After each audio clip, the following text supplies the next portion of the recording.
All right, Mr. Taliaferro, how's everybody doing out there? Some big stuff happened in the NBA yesterday. The All-NBA teams were announced as we got, a game or so left, a game or two left, possibly in the Eastern Conference Finals. So we now know what players have accomplished their All-NBA status again. I want to put that on your screen real quick. Let's look at some of these guys that made the All-NBA team. Obviously, Giannis Antetokounmpo and James Harden were the only two guys to get 100% of the votes to be All-NBA first team. Steph Curry got 91% of the first place votes.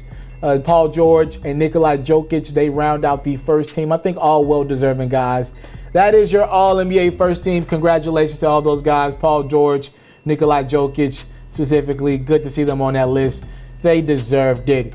All-NBA second team. I have no problems with the All-NBA first team, by the way. So the All-NBA second team, we have Joel Embiid, Kevin Durant, Damian Lillard, Kawhi Leonard, and Kyrie Irving. I have no problems with the second team either. Joel Embiid, when healthy, was phenomenal. Kevin Durant, I think he deserves to be right there, second team. I wouldn't put KD first team, but I definitely think he deserves to be second team. Damian Lillard is another one of those guys who I wouldn't put first team, but definitely second team. Kawhi Leonard, obviously, the only thing with him is he misses a lot of games.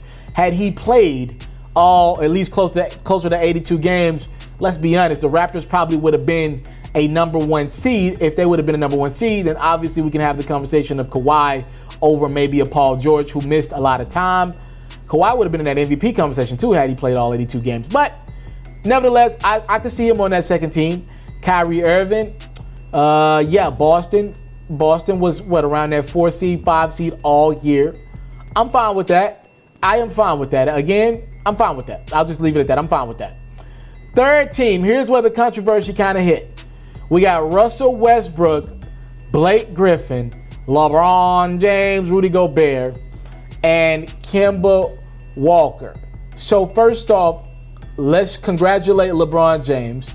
LeBron James has been on an All-NBA team 15 times in a row.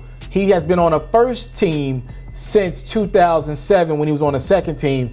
But this year, again, that streak comes to an end. He's on the NBA third team.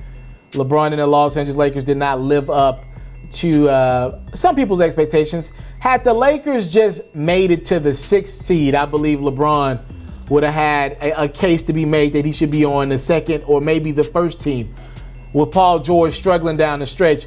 But because of his team not, honest to God truth, just not making the playoffs at all, you couldn't put him on that first team and not the second team either. So LeBron's on that third team.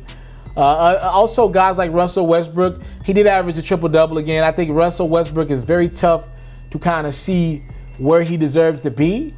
But I'm guessing maybe the third team is a decent spot for him. Blake Griffin, third team. His Pistons team made the playoffs. He's the only star on his team. I'm fine with that. Rudy Gobert, I don't know if he's an All-NBA caliber player, but I know they were looking for another big man. And Kemba Walker. So Kemba Walker of the Charlotte Hornets is the last guy selected for an All-NBA team. And that is big time for a couple of reasons. So for Kemba Walker, for those who don't know, when you make an All-NBA team a certain amount of times, right, you qualify for more money. All right, so now if you're at Charlotte, you have an even bigger decision to make. Kemba Walker now qualifies for a 5-year, $221 million deal, with Klay Thompson not making that All-NBA team, either of the teams. The most the Warriors can give him is 5 years, $190 million. If you're a Warriors fan, you're happy about that. If you're Klay Thompson, you're obviously not happy about that, about not making that third team. In regards to Kemba, I don't know if you guys know this. Kemba Walker might have just saw his Charlotte Hornets team leave the running for him. Michael Jordan has a rule. He does not go into deep into the salary cap in regards to going over the cap. He doesn't do that, right? So with Kemba Walker now making himself eligible to make more money, him and Damian Lillard both did that, making All-NBA teams, and Bradley Beal and Klay Thompson did not, missing an All-NBA selection. Kemba Walker might have just said goodbye to Charlotte. Michael Jordan has made it clear to reporters, multiple reporters around the league, that he will not go over that cap. He looks at Charlotte as a team or in a city that should just be happy to have a team. And he's not looking to put up top dollar in going over that cap. I don't know. To me, I don't think Michael Jordan I love that he's black and has a team. I don't know if he should be a team because he's cheap. Or he should move the team somewhere else. And I know he doesn't want to do that. He wants to keep it in Charlotte. But he's cheap in regards to owners' money. He ain't going over that cap, especially with his team not being great. But you're not just going to get great through drafts. Like, you're not going to Golden State Warrior this thing because you ain't good at drafting players, right? So in regards to Kemba, a lot of guys are going to be looking, a lot of teams, Dallas is going to be looking for Kemba Walker, Brooklyn, New York, the Lakers. Kemba Walker is going to be a hot commodity, and he probably just got a little bit hotter because that 5-year, $221 million deal puts him over the Charlotte cap unless they make a couple other moves. Would they be willing to re-sign their franchise guy? I don't know. But again, Michael Jordan, the owner of that team, has made it clear he ain't going over that cap. And if it means keeping Kemba Walker by going over that cap, he might just let Kemba Walker go. And Kemba, in the prime of his career, this is his biggest deal, he's got to take every penny of that, right? Like, LeBron makes so much money off the court. Some of these other guys make so much money off the court. They'll be fine. But Kemba, this is his big contract. If I was him, I would cash out, which might mean the Charlotte Hornets might have just said goodbye to their franchise guy because Michael Jordan ain't paying that money. He ain't paying that damn money to go over that cap. We'll see how this thing plays out. That is a very interesting dynamic in free agency.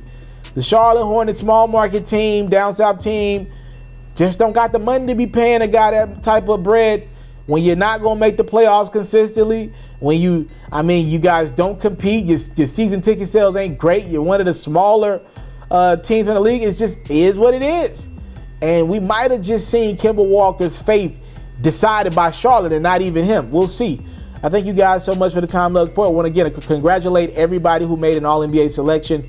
Huge accomplishment. You guys are some of the game's greats, and y'all deserve to be respected as such. And congratulations to Kemba Walker and Damian Lillard, who have now earned themselves a little more change. In perspective for Klay Thompson, the most he can get is like 190 now. Again, great money, but it costing himself, what, 30, 40, $50 million by not making that All-NBA team. And Damian Lillard reportedly is expected to re-sign with the Portland Trailblazers this summer and cash out. He can make an extra 4 years, $191 million. But when you break it down a year, it's the most that he could get under the salary cap. I'm out. I came from nothing, but I want everything God has for me. I interview celebrities. I talk sports. I still represent the culture. You